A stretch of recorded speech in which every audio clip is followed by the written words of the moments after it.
The world spends $781 billion a year on weapons of war. Surprising? They can't seem to find an additional $7 billion a year on educating illiterate and poor children. $7 billion. Not a large sum of money. Less than what Americans spend on cosmetics and Europeans on ice cream. Yet enough to educate all poor children in the world. Now you know the problem. It is not resources. It is the political will to change the world. As you read this line, 11 girl children are being sexually assaulted. By the end of the day, 27 girls will be forced into prostitution. By tomorrow morning, 57 child mothers will die during childbirth. Well, the ice cream is important.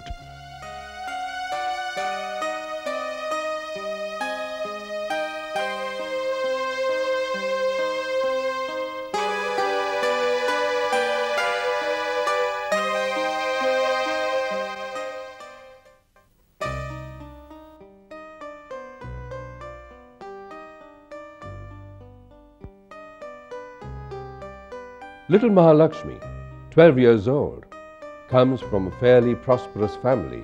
Her younger brother goes to school, while Mahalakshmi goes to work, tidying the house, cooking, cleaning, washing.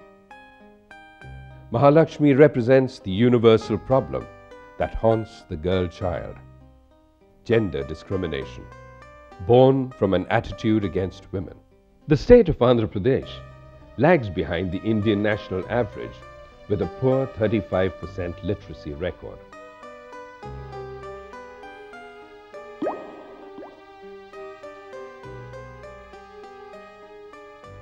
At the MV Foundation that helps distressed children, this child remembers. Forced into a marriage against her will, her childhood was shut out completely in a world of darkness and terror. The MV Foundation serves as a home and a school, as a place of discipline and learning, a shelter from the harsh world outside. Its ethos reflects the powerful sentiments of children rescued from distress, and their daily resolve reflects their commitment. I am a soldier of society. I will fight injustice. I will hold my head high. I will do my nation proud.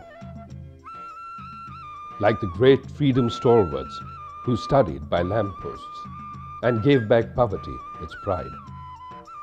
These little stalwarts are superior citizens. The MV Foundation now has over 50,000 children under its care. It has revolutionized the entire district and has brought a strong ray of hope and cheer to every village. This child, explaining a scientific principle, can rival her counterpart in a distinguished private school. These children and their puppets show a creativity that sets them apart. Nature reasserts itself, always, yes, but not without help from healing hands.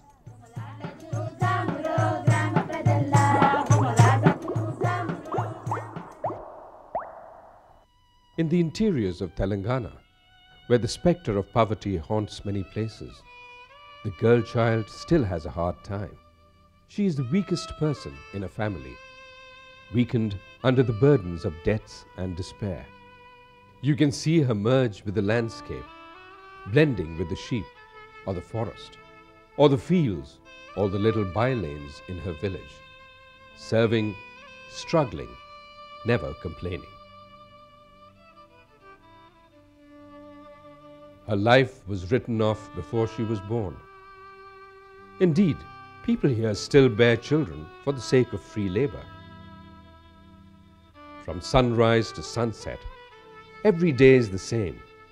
Work, work, and more work, till their limbs fold up and their eyes droop in exhaustion. These are not children. They are the slaves of their parents, and when they grow up, they will be sold off as slaves to their husbands. Education is not for them, nor enlightenment. Who wants an enlightened slave? These girls must never learn anything or get any ideas, lest they break their shackles and rebel.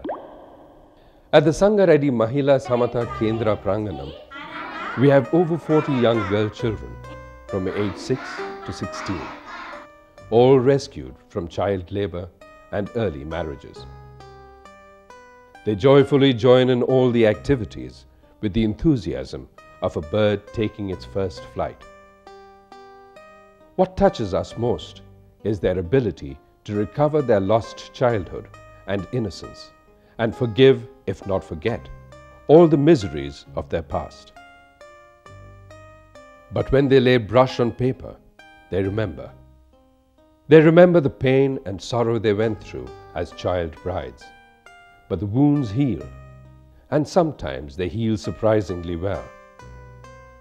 Thereafter, nature restores their softness, and they play and sing and dance, as any child would, when its heart is set free.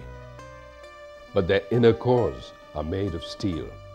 There you can see a grit, a strength beyond their years, a determination to take on the world, to grow, to become somebody, to do something, and always to fight injustice. Sometimes mothers come to visit their children, to watch them grow, smile, and laugh. And though their faces appear wistful, their hearts are glad. At least this child has escaped my bitter fate. At least this child has broken free. The mothers bring what mothers always bring: things to eat, things to wear, words of advice, and eyes brimming with tears. The older girls learn a trade: baking, screen printing, sewing. It's not just education, but also the skills that will help them to live on their own terms and eventually become the masters of their own destiny. The government of Andhra Pradesh has taken bold initiatives in educating working and destitute children in the Back to School program. This unique scheme has covered over 100,000 children of school-going age all over the state. During vacation time, the government hostels are converted to schools, and the children are enrolled for a period of 2 to 3 months. During this period, they stay at the hostels, and the government pays for their food and stay, and also provides for all the materials needed to make them literate. She has learned to fight her tears. She will not cry out loud anymore. Every night her scars are dressed and disguised, and she is made to stand by the glare of the light, waiting to be bought and sold, like a soiled rupee note that exchanges grubby pockets, greasy palms. She will be abused again and again, till her heart will turn to stone, and her eyes hard chips of glass. This great Indian civilization will pass her by completely. Who has the time to note her anguish, or the heart to see the child inside? She is, after all, a little child, somebody's daughter. Not yours, yes. Still a little child.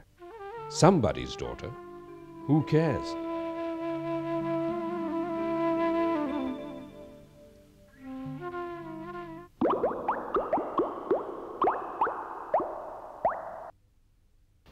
Several voluntary organizations like the AP Mahila Samata and the Telugu Mahila Pranganam have joined hands with government bodies like the Department of Women and Child Welfare.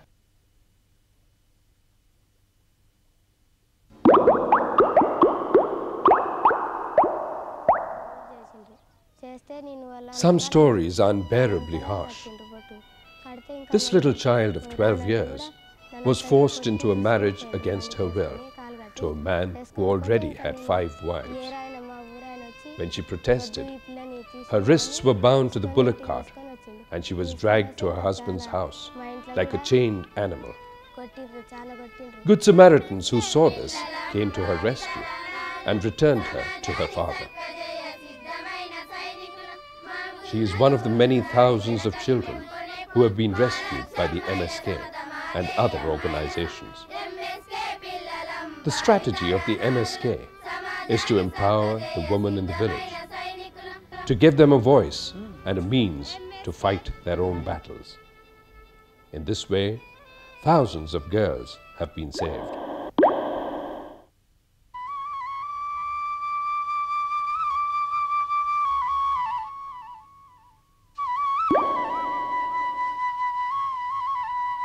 As the morning sun rises on the Paderu village, deep in the eastern Ghats, every adult in the family is engaged in an important mission to prepare the children to go to school. A few years ago, not one child in this village knew how to read or write. The nearest school was too far away for the little children to walk up and down. This problem was solved by bringing the school to the village, making it more accessible. Now, every single child goes to school.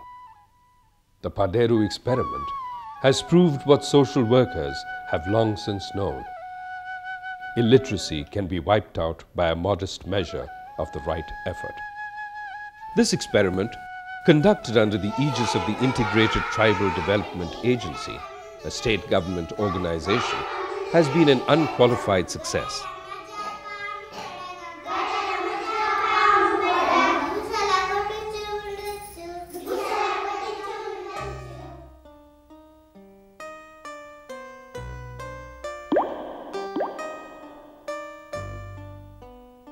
Nearly 1 billion people the world over will enter the next millennium unable to read a book or sign their names, and 2/3 of them are women.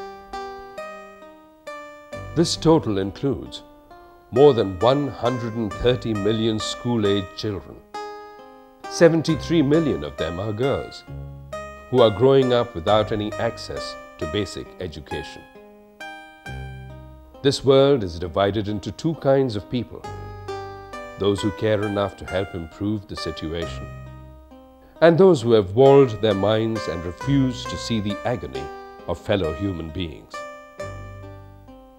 The UNICEF, in partnership with many institutions, state governments, and foundations, will continue to strive towards improving the lot of all deprived children, and in particular, the girl child. With your help, they will be able to do it that much faster.